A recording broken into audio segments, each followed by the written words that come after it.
sebelum ada Indonesia merdeka.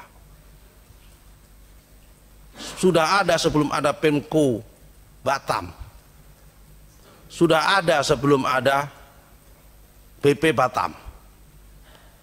Jadi ini kalau dalam doa bagian dari anta khalaqas samawati wal ardi wa ma fihinna. Ini adalah bagian dari ciptaan Tuhan di dalam langit dan bumi dan seisinya. Ini sudah ada sejak dulu. Terus pertanyaan saya, lantas bagaimana orang yang sudah ada di situ, nenek moyangnya ada di situ sejak sebelum merdeka, bahkan dia ikhlas menyerahkan tanahnya itu mengikuti kedaulatan negara Indonesia, kok tiba-tiba hari ini diminta pindah? Secara HPL diserahkan sama sebuah PT yang bernama MEG, yang kemudian PT itu kemudian menjual kepada tenan. Terus pertanyaannya, selain hanya mendapatkan tenaga kerja dan pajak, negara mendapatkan apa? Kok sampai negara meminta rakyatnya pindah demi investasi? Apa tidak ada tempat lain untuk kepentingan investasi? Saya tidak membayangkan seandainya demi PSN,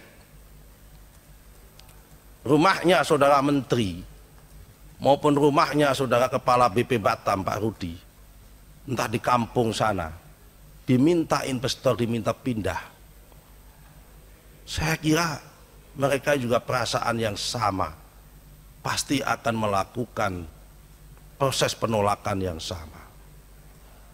Nah, karena itu Bapak-bapak sekalian, saya bergembira penjelasan Pak Menteri Bahlil hasil ratas dengan Menteri, dengan Bapak Presiden yang meminta entah benar apa tidak relokasi itu dihentikan. Saya setuju kalimat relokasi dihentikan. Saya mohon maaf, saya sebetulnya hari ini tuh masih di opnam di rumah sakit, tapi saya paksa keluar sini hanya karena saya ingin mengikuti rapat ini, karena saya anggap ini rapat penting bagi saya. Nah, karena itu Bapak-bapak sekalian, Pak Menteri, saya meminta ada kebijakan dan kearifan lokal yang tadi saudara katakan di penjelasan di sini, bahwa rumah penduduk tidak jadi direlokasi. Tolonglah carikan relokasi yang lain yang tidak mengganggu rumah tangga orang. Kalau toh memang terpaksa harus dipindah, pertanyaan saya, kenapa mereka harus diminta indekos? Kenapa nggak rumahnya itu dibuatkan dulu, baru mereka diminta untuk pindah?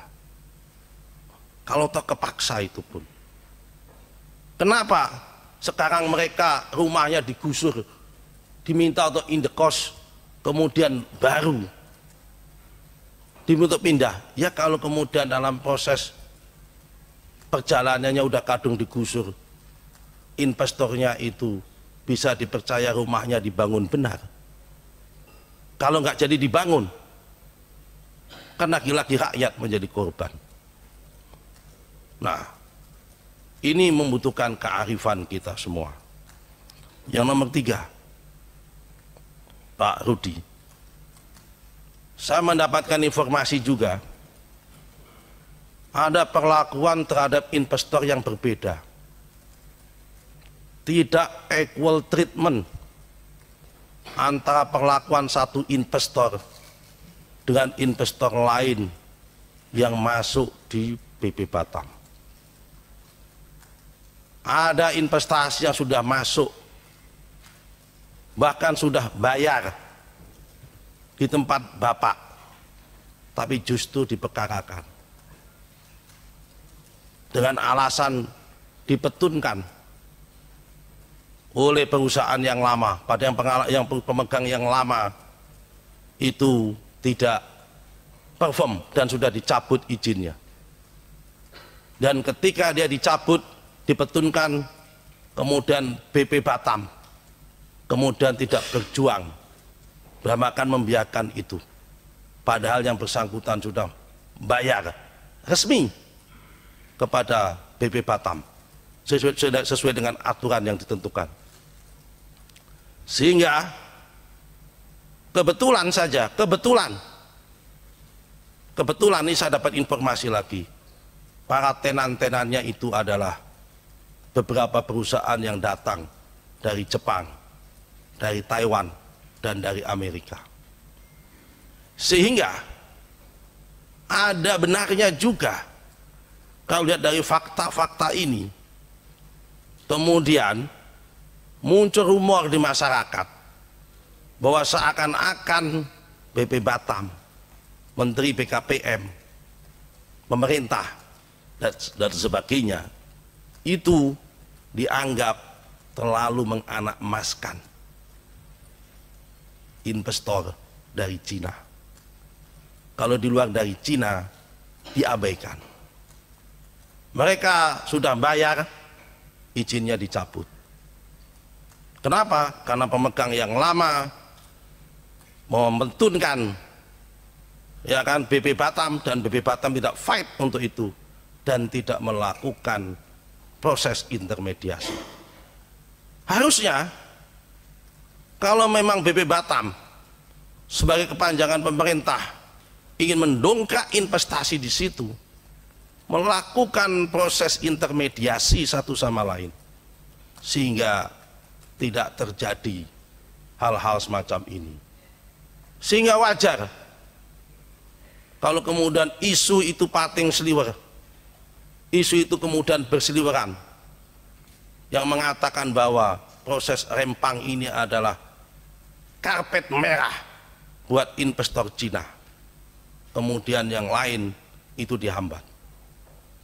Yang keempat, sebelum ada proses pengajuan Rempang, ada beberapa pengusaha juga kebetulan bukan dari Cina, sudah mengajukan hal yang sama, membangun kawasan industri di Pulau Galang.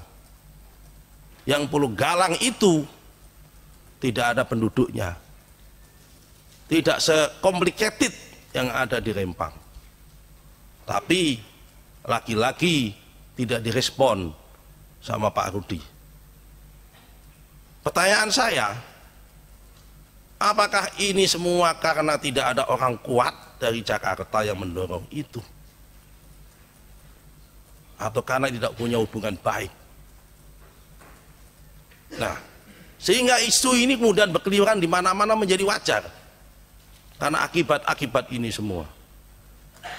Yang nomor 6, saya catat semua suara-suara di sana, Pak. Saya